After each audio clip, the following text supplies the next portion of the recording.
మన ప్రభువును రక్షకుడైన యేసుక్రీస్తు మూలం అందరికీ శుభాలు వందనం తెలియజేస్తున్నాను ప్రియులారా. చూడండి, మనము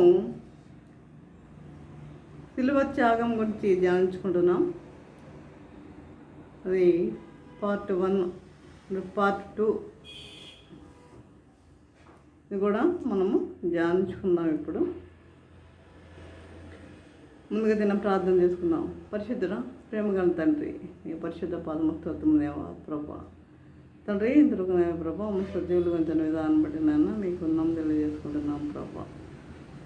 నైనా మేము వాక్యం ధ్యానించుకున్నాక మీరే మాతో ఉండండి, మాతో నడిపించండి ప్రభా. ప్రతి ఒక్కరి తండ్రి వినగల జీవులు గ్రహించగల మనసును వాక్యానుసారంగా జీవించే జీవితం దయచేయమని మా ప్రభుత్వం చేసినందుకు మా వినముగా పెట్టుకుంటున్నాం తండ్రి. ఆమె ఇప్పుడు ప్రభు యొక్క ప్రేమను గురించి మనము ధ్యానించుకున్నాం పార్ట్ 1లో. ఇప్పుడు పార్ట్ 2 చూద్దాం. చూడండి, పాత నిబంధన గ్రంథంలో మనం చూసినట్లయితే, పాత నిబంధన గ్రంథంలో మానవులు పాపం చేసినప్పుడు దేవుడు సొదొమ గొమొర్రాలను నాశనం చేసినట్లుగా మనం చూస్తాం కదా. సొదొమ గొమొర్రాలో పాపము బహు విస్తారమైనది కనుక ప్రభు ఏం చేశాడు, సొదొమ గొమొర్రా పట్టణాలను నాశనం చేసినట్లుగా మనం చూస్తున్నాం. అదేవిధంగా నోవహు దినములలో కూడా జల ప్రళయము మరి పంపినట్లుగా కూడా మనం చూస్తాం. కానీ ఈ కృపాకాలంలో దేవుడు తనకు దీర్ఘశాంతంతో, ఈ కృపాకాలం ఇది కృపాకాలంలో దేవుడు తన దీర్ఘశాంతాన్ని బట్టి ఎంతగానో సహిస్తున్నాడు. తన దీర్ఘశాంతాన్ని బట్టి ఎంతగానో సహిస్తున్నాడు.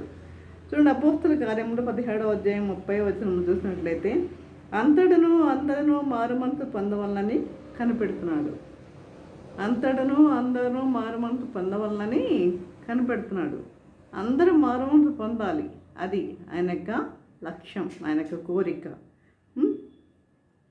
అందుకే తన రాకడను కూడా ఏం చేస్తున్నాడు, ఆయన ఆలస్యము చేస్తున్నాడు. చూడండి, యెషయా గ్రంథం 65వ అధ్యాయం 2వ వచనంలో చూస్తే, లోబడిన వాళ్ళను ప్రజల వైపు దినమెల్లా చేతులు చాపుచున్నానని చెప్తున్నాడు.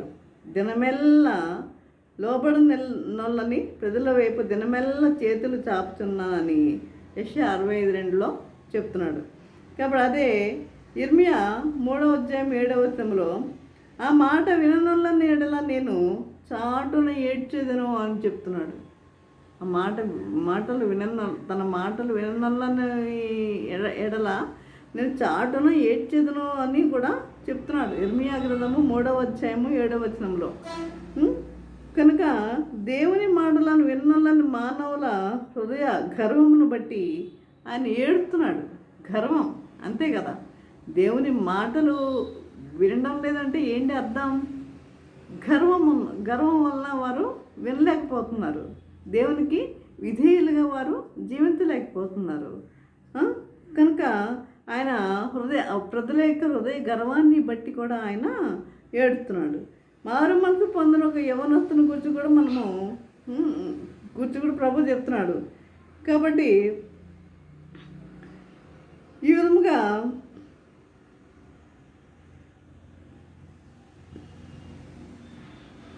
చాలామంది చూడండి, నేను క్రైస్తవ కుటుంబంలో పుట్టాను, మా తాత ముత్తాత క్రైస్తవులు, వాళ్ళందరూ క్రైస్తవులు అని అంటూ ఉంటారు. కానీ క్రైస్తవ కుటుంబంలో పుడితేనే చాలదు. పుట్టిన తిన్నగా పరలోకానికి వెళ్ళిపోతామని క్రైస్తవ లెక్క ధీమా. క్రైస్తవ కుటుంబంలో మేము పుట్టాం కదా, మేము తిన్నగా పరలోకానికి వెళ్ళిపోతామని క్రైస్తవులు అనుకుంటున్నారు. వీరి గురించి కూడా, వీరి యొక్క అభిప్రాయాల గురించి కూడా ప్రభు దుఃఖపడుతున్నాడు. నీవు అలాంటి స్థితిలో ఉంటే, నీవు అలాంటి స్థితిలో ఉన్నావా? నేను క్రైస్తవ కుటుంబంలో పుట్టాను, మా పరలోక రాజ్యానికి వెళ్ళిపోతానని నువ్వు అలాంటి స్థితిలో ఉన్నట్లయితే, నువ్వు అట్టి స్థితిలో ఉంటే, లేక బాప్తిసం పొందినంత మాత్రాన బాప్తిసం పొందినంత మాత్రాన, మారు మనసు పొందినంత మాత్రాన పరలోకం వెళ్తారనుకుంటే, యవన కుమార్తెలారా, సోదరి మండలారా, నేడే హృదయంలోనికి ఆయనను ఆహ్వానించండి. నేడే బాప్తిసం పొందినంత మాత్రాన పరలోకానికి వెళ్తారు అనుకుంటే, కాబట్టి పాపముల గురించి మీరు ఏం చేయాలి? ముందు పశ్చాత్తాపడండి. మీ పాపముల గురించి దేవుని యొద్ద మీరు ఒప్పుకోనండి. మీ పాపముల గురించి దేవుని యొద్ద ఒప్పుకోనండి. ఒప్పుకుంటున్నారా? దేవుని సన్నిధికి వెళ్తున్నామో వస్తున్నాము. మీ పాపములు దేవుని సన్నిధిలో ఒప్పుకుంటున్నారా? కన్నీటితో దేవుని సన్నిధిలో ఒప్పుకుంటున్నారా? కనుక పాపం గురించి పశ్చాత్తాపడి వాటిని విడిచిపెట్టి ఈ గుడ్ ఫ్రైడే ఈస్టర్ని మీరు జరిపించుకునేవారిగా ఉండండి. యేసు ప్రభు చాలా శ్రమ పడ్డాడని మీరేమైనా నిట్టూరుస్తున్నారా? యేసు ప్రభు చాలా కష్టపడ్డాడు, చాలా బాధపడ్డాడని చెప్పి, శ్రమ పడ్డాడని చెప్పి మీరు దుఃఖపడుతున్నారా? నిట్టూర్పు విడుస్తున్నారా? మన నిట్టూర్పు కొరకు ఆయన చనిపోలేదండి. మన నిట్టూర్పు కొరకు ఆయన చనిపోలేదు. కానీ ఆయన మరణం ద్వారా నీవు జీవంలోనికి రావాలని ఆయన తపన. ఆయన యొక్క మరణం ద్వారా నువ్వు ఎక్కడికి రావాలి? జీవంలోనికి రావాలనేది ఆయన యొక్క తపన, ఆయన మరణం ద్వారా. కనుక అతని తరములో ఈ సంగతి గురించి ఆలోచించిన వారెవరు? నరకయాతను నీవు అనుభవించకూడదని నువ్వు చేసిన ప్రతి పాపం కొరకు శిలువ మీద ఆయన నరకయాతను అనుభవించాడు. మనము అనుభవించకూడదని. మనం ముందు పార్ట్ 1లో మనం చదువుకున్నాం కదా, చెప్పుకున్నాం కదా. ఏంటి? తమ్ముడు నరకానికి వెళ్ళకూడదని అన్నగారు నరకానికి వెళ్ళాడు. అదే విధంగా ఇక్కడేంటి? మరి మనము నరకయాతన అనుభవించకూడదని నీవు చేసిన ప్రతి పాపం కొరకు శిలువ మీద ఆయన నరకయాతన అనుభవించాడు. మనము నరకయాతన అనుభవించకూడదని ఆయన నరకయాతన అనుభవించాడు. మరి మన చేతుల్లో మరి మేకులు, మరి పక్కలో బళ్ళెము, ముళ్ళ కిరీటము, ఇవన్నీ అసలు మనకి పెట్టాల్సింది. కానీ దేవుడు అవన్నీ పెట్టించుకున్నట్లుగా మనం చూస్తున్నాము. దేవుడు అవన్నీ అనుభవించినట్లుగా మనం చూస్తున్నాము. అదేవిధంగా మరి ఆయన తెరచిన పరలోక ద్వారాల్లోనికి రక్షణ పొంది ప్రవేశించాలని ప్రభు కోరుతున్నాడు. ఆయన తెరిచాడు పరలోక ద్వారాలు నీ కొరకు, నా కొరకు పరలోక ద్వారాలు ఆయన తెరిచాడు. కాబట్టి నీవు రక్షణ పొంది ఎప్పుడు వెళ్తావు? నువ్వు పరలోక ద్వారాలు తెరిచాడు ఆయన. నువ్వు ఎప్పుడు వెళ్తావు పరలోకంలోనికి? నువ్వు రక్షణ పొందితే మాత్రమే వెళ్తావు. రక్షణ పొందకపోతే నువ్వు పరలోకంలోనికి నువ్వు ప్రవేశించలేవు. కనుక ప్రభు ఈ విధంగా రక్షణ పొంది ప్రవేశించాలని ప్రభు కోరుతున్నాడు. ఈ విధంగా ప్రభు శిలువ మీద తన ప్రాణాన్ని అర్పించి తండ్రి అప్పగించిన బాధ్యతను కూడా నెరవేర్చాడు. పిల్లారా. కాబట్టి నా పని అయిపోయింది. మనుషులు మారు మనసు పొందకపోతే, నరకంలో యాతన పడితే అది వారి కర్మ అని అనుకోవడం లేదు. కానీ నరకంలో యాతన పడుతున్న మానవులను చూసి ఆయన చేతుల్లో గాయాల నుండి ఇంకా రక్తము స్రవిస్తుందని నరకానికి పిక్నిక్ అని పుస్తకం చెప్తుంది. ఒక పుస్తకం ఉంది, ఏదది? నరకానికి పిక్నిక్ అని. అట్లా ఇంకా అంటే వీళ్ళు మరి నరకయాతన పడుతున్న మానవులను చూసి ఆయన నా పని అయిపోయిందిలే, దేవుని తండ్రి చిత్తం నెరవేర్చేస్తానులే అని అనుకోలేదు. కానీ మరి ఆయన చేతులు ఇంకా ఏం చేస్తున్నాను, చేతుల్లో ఇంకా రక్తము స్రవిస్తుందట అని ఈ యొక్క నరకానికి పిక్నిక్ అనే పుస్తకంలో రాయబడి ఉంది. కాబట్టి అది ప్రభు యొక్క ప్రేమ. కనుక మన ప్రభు ఎడల మన ప్రేమ ఎలా ఉంది? ఆయన ప్రేమ గురించి మనకు తెలియజేస్తున్నాడు. మరి మన ప్రేమ ఎలా ఉంది ఆయన పట్ల? ఆయన పట్ల మన ప్రేమ ఎలా ఉన్నది? కనుక నీవు ఆయన కుమార్తెవైతే ఆయన ఆజ్ఞలను ఎంతగా ప్రేమిస్తున్నావు, పాటిస్తున్నావు? నిజంగా నువ్వు ఆయన కుమార్తెవేనా? ఆయన కుమారుడువేనా? అయితే నీవు ఆయన ఆజ్ఞలను పాటిస్తున్నావా? ఆయన ప్రేమించేవారిగా నువ్వు ఉంటున్నావా? కనుక ఆయన ఆజ్ఞలను ఎంతగానో ప్రేమిస్తున్నావు, పాటిస్తున్నావు. శ్రమల కాలంలో చాలామంది మాంసాహారం మానివేసి ఈ విధంగా ఇలాంటివన్నీ చేస్తూ ఉంటారు. మాంసాహారం తినకూడదు శ్రమల కాలంలో, మరి ఈ రకరకాలుగా చెప్తూ ఉంటారు. అవి అవి అవి కాదండి దేవునికి కావాల్సింది, అవి కాదు. మనం ఎలా ఉండాలి? ఆయన తెరిచిన పరలోక ద్వారాల్లోనికి మనం ప్రవేశించడానికి మనం రక్షణ పొంది ప్రవేశించే వారిగా ఉండాలి. కానీ ప్రభు నువ్వు మాంసం తినొద్దు, తినొద్దు, ఇత్తొద్దని దేవుడు నీకు చెప్పలేదు. కాబట్టి కనుక శ్రమల కాలంలో మాంసాహారం మానివేసి దేవుని సంతోషపరచలేవు. కానీ నేను మాంసాహారం మానేశానండి, సినిమాను మానేశానండి అని నువ్వు చెప్పడం వల్ల దేవుడేమి సంతోషపడ్డావు. కనుక ఆయన ఆజ్ఞలు పాటించి యథార్థమైన జీవితం జీవించడము ఆయనకి ఏం కలుగుతుంది? సంతోషం కలుగుతుంది. ఆయన ఆజ్ఞలను పాటించి మరి యథార్థవంతమైన జీవితము జీవిస్తే ఆయనకి సంతోషం కలుగుతుంది. చూడండి, ఇక చివరిగా చిన్న విషయం చెప్పి ముగిస్తాను. యెరూషలేము కుమార్తెలారా, మీ నిమిత్తము మీ పిల్లల నిమిత్తము ఏడువుడి, మీ నిమిత్తము మీ పిల్లల నిమిత్తము ఏడువుడి అని చెప్తున్నాడు. అంత భయంకరమైన బాధలో ఉండి కూడా ఈయన ఈ విషయాన్ని గుర్తు చేస్తున్నాడు. చూడండి, ఫిలిప్పీయులకు రాసిన పత్రికలో ఎల్లప్పుడూ ఆనందించండి, మళ్ళా చెప్పుదును ఆనందించండి అని రెట్టించిన ఈ ప్రభు ఈ విషయంలో మటుకు ఏడువడి అని చెప్తున్నాడు. ఎందుకు ఏడవమంటున్నాడు? రక్షణ కొరకు ఏడవండి అంటున్నాడు. అర్థమైందా? రక్షణ కొరకు ఏడవండి అంటున్నాడు. మీ పిల్లల రక్షణ కొరకు, మీ రక్షణ కొరకు ఏడవండి అంటున్నాడు. కనుక తల్లుల జీవితంలో మార్పు లేకుండా పిల్లలు నీతిగా విధేయులుగా దేవతల్లాగా వాళ్ళు ఉండలేరు. దేవదూతల్లాగా ఉండాలని ఆశిస్తే కుదరదు. అంటే తల్లులు ముందు మార్పు చెందాలి. తల్లులు మార్పు చెందకుండా పిల్లలు ఎలా మారుతారండి? తల్లులు మార్పు చెందితే అప్పుడు పిల్లలు కూడా మార్పు చెందుతారు. నువ్వు మారకుండా పిల్లలు మారాలని కోరుకుంటే అది తప్పు. కనుక మొదటి తల్లిగా నీవు రక్షణ పొంది అప్పుడు పిల్లల కొరకు, ఒకవేళ భర్త కూడా రక్షణ లేనివాడైతే భర్త రక్షణ కొరకు కూడా ప్రార్థించే వారిగా ఉండాలి. అంతేగాని ఒక రక్షణ పొంది కూడా ఇంకా తిట్లు, శాపనార్థాలు, బూతులు,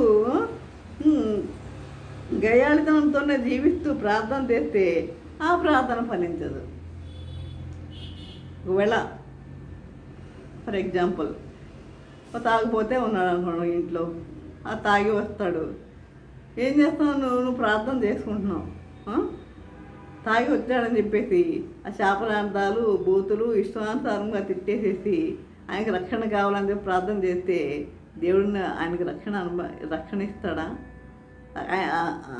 ఆ యొక్క వ్యక్తి, ఆ యొక్క కుటుంబ యజమాని రక్షణ పొందగలరా? కానీ నువ్వేం చేయాలి? ఆయన కొరకు కన్నీటితో నువ్వేం చేయాలి?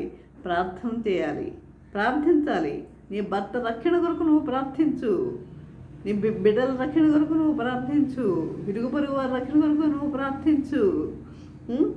అదే విధంగా మరి ఈ విధంగా చూడండి,